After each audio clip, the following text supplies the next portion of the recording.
Audio Jungle.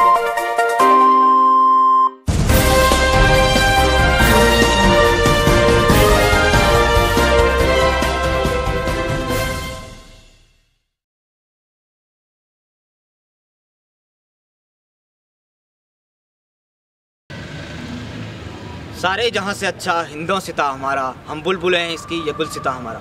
नमस्कार, मैं हूँ मनीष और आप देख रहे हैं रिपोर्टिंग टाइम टीवी। आज हम हैं देव संस्कृत विश्वविद्यालय हरिद्वार में। आप सभी को गणतंत्र दिवस की शुभकामनाएं। आज से ठीक 70 वर्ष पूर्व भारत सबसे बड़ा लोकतांत्रिक देश बना था और भारत के नागरिकों को औपनिवेशिक शासन की छाया से मुक्ति मिली थी। गणतंत्र दिवस भारत के समृद्ध अतीत और उसकी सभ्यता को वैश्विक शक्तियों के समूह के बीच अपने आप को स्थापित करने का एक जज्बा है और एक सफ़र है, जिस सफ़र को बरकरार करते हुए आज हम रूबरू होंगे देव संस्कृत विश्वविद्यालय में। बस कुछ ही क्षण हैं जब डॉक्टर प्रणव पांड्या हमारे बीच होंगे और साथ साथ वो ध्वजारोहण कर रहे होंगे। यहाँ पे देशभक्ति जयकारों के साथ पूरा माहौल और वातावरण यहाँ पे गुंजायमान है। आप देख सकते हैं मेरे पीछे एनसीसी का पूरा दल यहाँ पे है। पहली बार एनसीसी का दल यहाँ पे जो है परेड पे हिस्सा लेगा। साथ ही साथ यहाँ पे देव संस्कृत विश्वविद्यालय का स्काउट गाइड दल भी है और परेड की भव्यता देखते ही बनेगी। देव संस्कृति विश्वविद्यालय में 70वां गणतंत्र दिवस बड़े ही धूमधाम के साथ मनाया गया। इस अवसर पर विश्वविद्यालय के कुलाधिपति डॉक्टर प्रणव पांड्या ने ध्वजारोहण कर परेड की सलामी ली।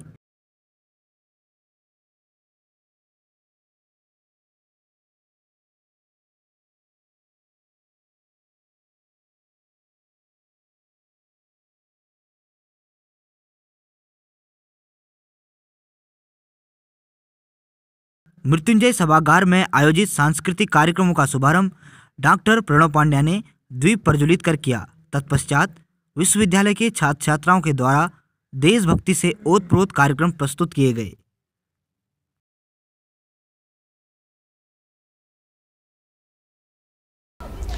मेरे साथ है देव संस्कृत विश्वविद्यालय की एक छात्रा Avantika Pandey.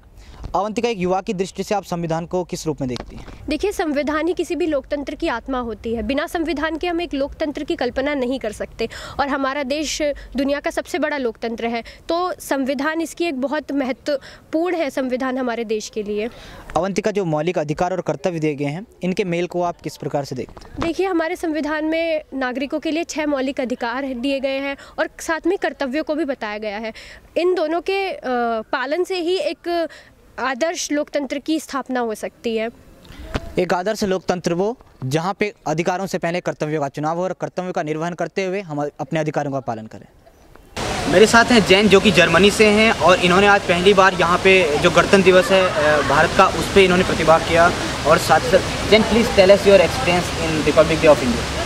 Okay, what shall I say? I will start first of all with the ceremony outside here.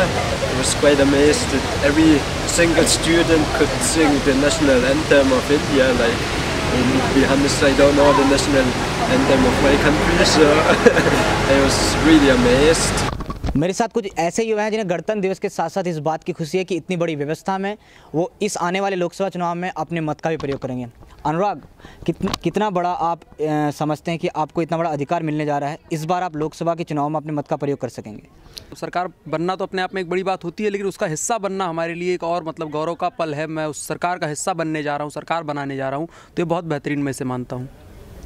बहुत खुशी और बहुत बेहतरीन पल बताया इन्होंने। सजल हमारे साथ है, हमारे बाईं ओर सिविल सर्विसेज की तैयारियां कर रही हैं और लोकतंत्र को बहुत अच्छी तरह समझते हैं और उसको पढ़ रही हैं। एक अंतिम व्यक्ति के रूप में आप लोकतंत्र को कैसे देखती हैं? भारत एक बहुत बड़ा लोकतांत्रिक देश है। अब हमारे संविधान में बहुत सारे राइट्स दिए गए हैं, जैसे इक्वालिटी का राइट है, फ्रीडम का राइट है। ऐसे ऐसे बहुत सारे राइट्स हैं जो हर व्यक्ति को एक अलग पहचान दिलवाता है एक देश में। लेकिन क्या आपको लगता है उन अधिकारों के साथ साथ कर्तव्यों का ज्ञान भी? हाँ जी, संविधान में कर्तव्यों का ज्ञान भी अच्छी तरह दिया गया है। कर्तव्यों के पालन को लेकर आप कुछ कहेंगे? कर्तव्य को पालन को लेकर के तो यही है कि सब लोग इसे अपनाएं और इसको जाने कि क्या करना है क्या नहीं करना है। जैसे कि हमारा कॉन्स्टिट्यूशन हर एक देश को कॉन्स्टिट्यूशन देखने के बाद में फिर बना है, तो इसमें करीब करीब सारी चीज़ें आती हैं, तो उसका ध्यान रखना ज़्यादा ज़रूरी है। कितना अंतर है कि संविधान को लिखने और उसको समझने में। एक अंतिम व्यक्ति तक क्या आपको लगता है कि उसे संविधान की समझ होगी, उसकी परख होगी, क्या उसके अधिकारों के बारे में उसे पता हो सकता है?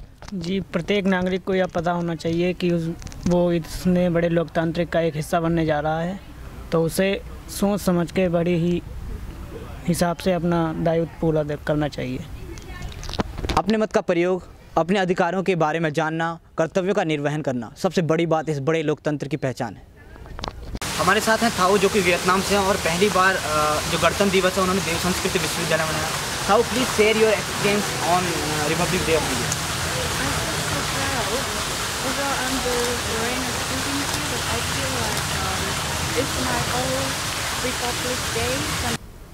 हमारी टीम यहाँ पे पहुँची है और कुछ युवा किसी बड़े मुद्दे के बारे में चर्चा कर रहे हैं। शायद आइए जानते हैं इनसे कि ये किस बारे में चर्चा कर रहे हैं। क्या बात कर रहे हैं आप?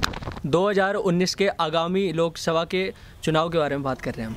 गणतंत्र दिवस आज है और लोकतंत्र का एक बड़ा अधिकार आपके पास है, वोट देना। कैसे आप इसको उपयोग करेंगे?